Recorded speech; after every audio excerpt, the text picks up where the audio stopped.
झुंझुनू के उन लोगों के पास हैं जो लगातार कांग्रेस को वोट करते रहे हैं और वो लोग लगातार अपनी बात को रखते हुए नजर आते हैं, लेकिन इस बार उनमें कहीं ना कहीं इस बात की नाराजगी है कि वो इतने संख्या में यहाँ पर झुंझुनू में हैं, लेकिन फिर भी उनको जो उनकी मांग थी उसकी मांग को पूरी नहीं किया गया, इसलिए वो कहीं ना कहीं इस बात का उनके अंदर दर्द है। अब हम उनसे जानते हैं कि आखिरकार उनके अंदर जो दर्द है उसको वो किस तरह से क्या वोटों में कन्वर्ट कर पाएंगे, क्योंकि लगातार हम इस इलाके में घुसे हैं जहां पूरा ये मुस्लिम बाहुल इलाका है।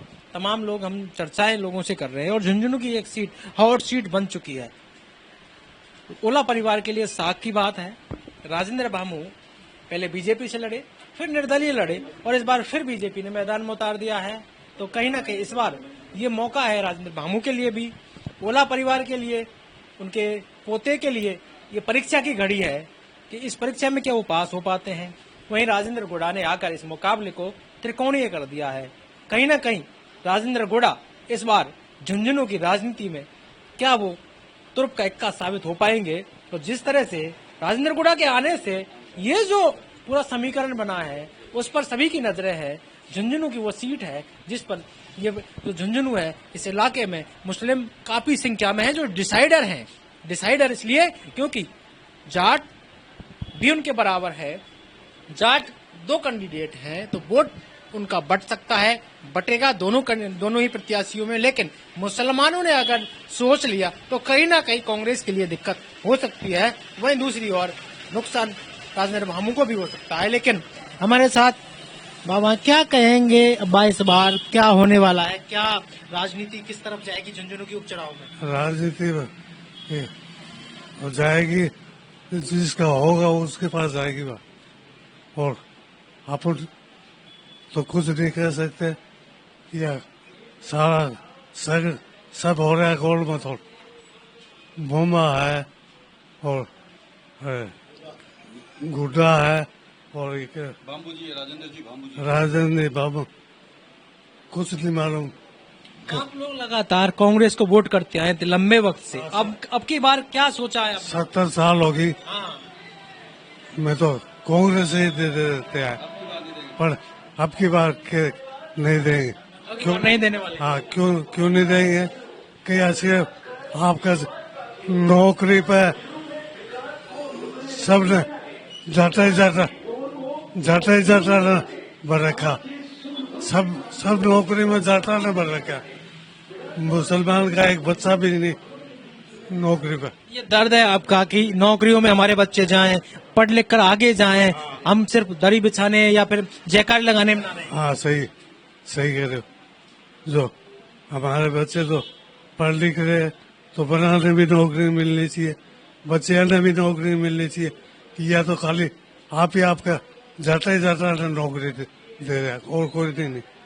बस क्या कहेंगे भाई साहब, किस तरह का रन इस बार है झुंझुनू में? राजेंद्र भामू एक उम्मीदवार हैं, गुड़ा ने त्रिकोणीय कर दिया है, ओला परिवार के पोते अमित ओला भी हैं। क्या लगता है इस बार किस तरह की सियासी गणित रहेगी, क्या रहेगा? की बार राजेंद्र जी भामू जी अच्छे मतों से जीतेंगे। वो 36 कौम के नेता हैं, उनके दिलों में कोई भेदभाव नहीं है। ये तो एमएलए का आगे बढ़ने वाले हैं, वो बगैर एमएलए ही आम जनता का काम करते हैं। कोई भी गरीब जाता है वो मसीहा है, बच्चों की शादी वो करा देते हैं। उनके पास ट्यूबवेल के लिए चले जाओ, अपने जेब से खर्चा कर देते। और एमएलए बन भी जाएंगे तो मुझे उम्मीद है जितना भी ये कमीशन खोरी हो रही ना, वो कमीशन खोरी नहीं करेंगे। और जो एमएलए आते हैं विजेंद्र ओला जैसे हैं, समस्त अधिकारियों से वो मेहनतली वसूल करते हैं। राजेंद्र जी भामू जी ऐसा नहीं करेंगे। जो मेहनतली लेते हैं वो कर्मचारी, वो लोग जनता का कैसा भला करेंगे? अब की बार राजेंद्र भामू जी अच्छे वोटों से जीतेंगे। और विजेंद्र ओला जी मुसलमानों के कातिल है। हमारे रफीक जी मंजेलिया जी चुनाव लड़ते हैं शुरू से, उनको हराने के लिए शीश राम जी वो भी चले जाते थे हराने के लिए, विजेंद्र ओला है वो भी चले जाते थे।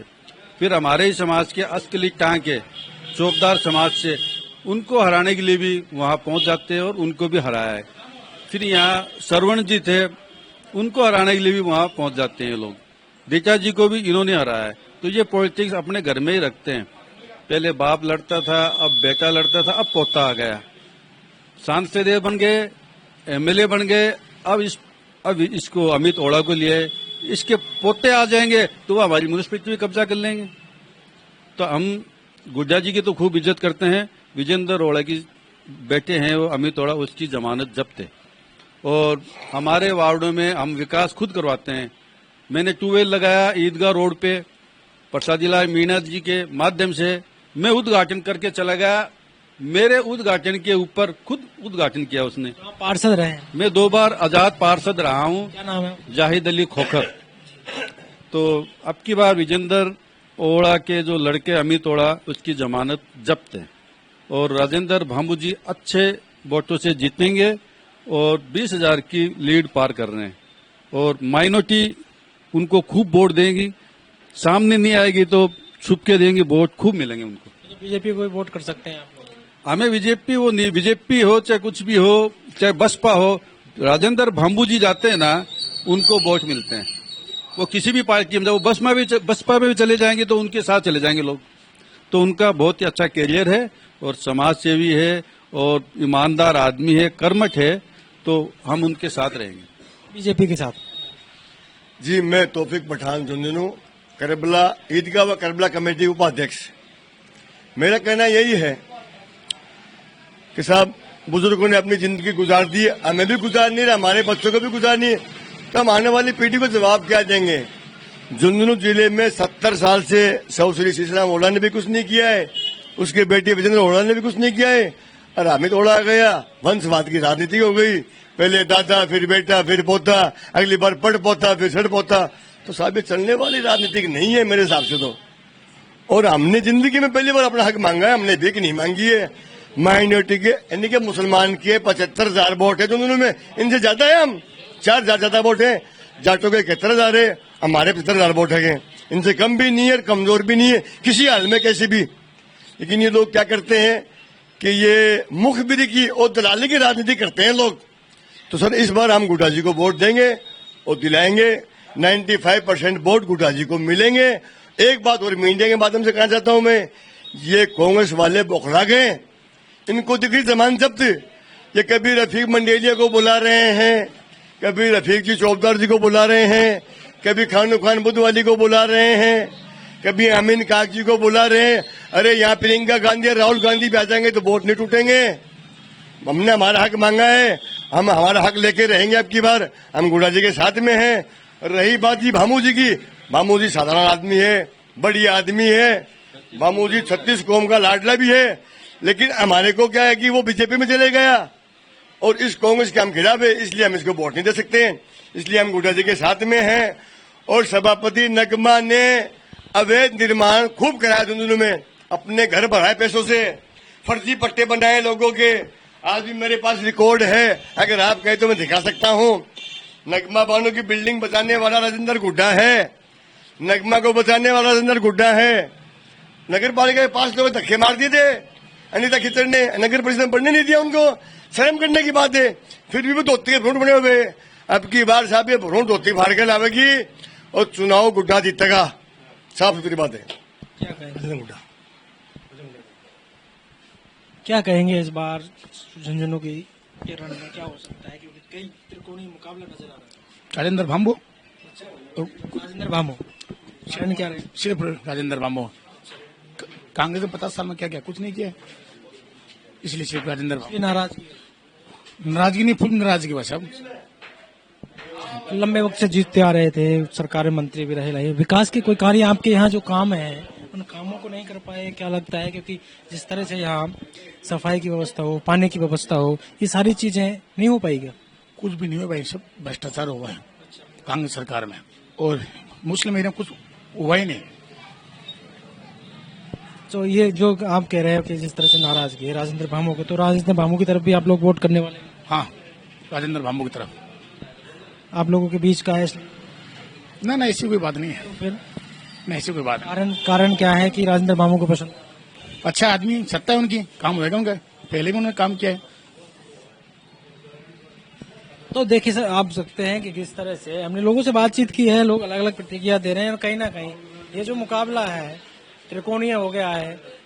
लोग राजेंद्र भामू हो या फिर राजेंद्र गुड़ा हो या फिर ओला परिवार हो, कहीं ना कहीं अब ये मुकाबला है बड़ा दिलचस्प हो गया है। झुंझुनू की जो राजनीति है वो कहीं ना कहीं संघर्षपूर्ण हो गई है और सबकी नजरें इस पर हैं। और मुसलमानों में जो नाराजगी नजर हमको आ रही है वो कहीं ना कहीं ओला परिवार से आ रही है। वो कह रहे कांग्रेस से नाराजगी नहीं, लेकिन ओला परिवार से है, परिवारवाद का जो मामला है उससे आ रही है।